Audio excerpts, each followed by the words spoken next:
Inizia questo progetto Erasmus, oggi è il primo giorno di accoglienza di una delegazione di docenti stranieri che da Palma di Montechiaro, siamo qui appunto al comune dove sono stati ricevuti dal sindaco, attueranno un itinerario in tutta la provincia. Ecco, ne parliamo con chi li ospita, il preside dell'Istituto Cangiamila, Dorsi. Intanto grazie per essere intervenuti a questa grandissima manifestazione che vede forse un fatto unico, una scuola un istituto comprensivo, cioè una scuola dell'obbligo, impegnarsi nella progettazione Erasmus, e parlo soltanto della provincia di Agrigento. Avremo ospiti le delegazioni della Spagna, della Turchia, della Polonia, che si organizzeranno per creare tutte quelle condizioni metodologiche e didattiche da poi offrire ai nostri alunni.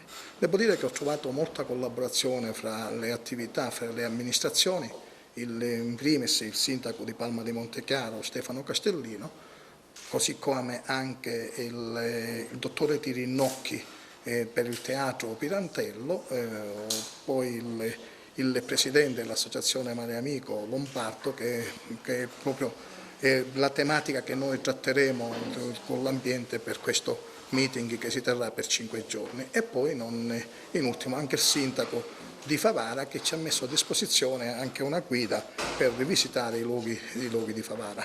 Una bella sfida che noi cercheremo di portare avanti, di concluderla e di creare tutte quelle condizioni che migliorino l'attività della nostra scuola in una interazione globale, europea, europeista, ma soprattutto fatta di relazioni e di scambio di esperienza.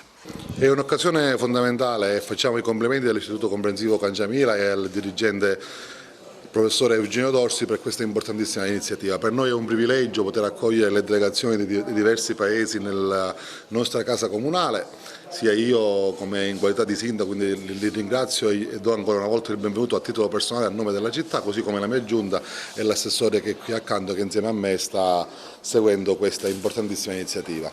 È un modo per far conoscere le nostre bellezze, per far conoscere e rimarcare ancora una volta l'ospitalità tipica del popolo palmese.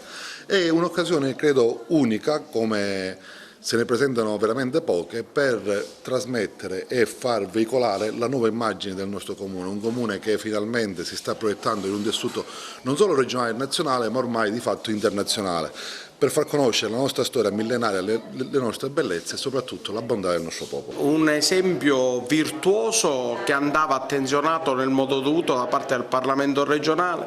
Ringrazio per l'invito il dirigente scolastico Dorsi e l'amministrazione comunale, con in testa il sindaco Castellino e l'assessore Dorsi e il presidente del Consiglio Cicolone. È sicuramente un esempio virtuoso.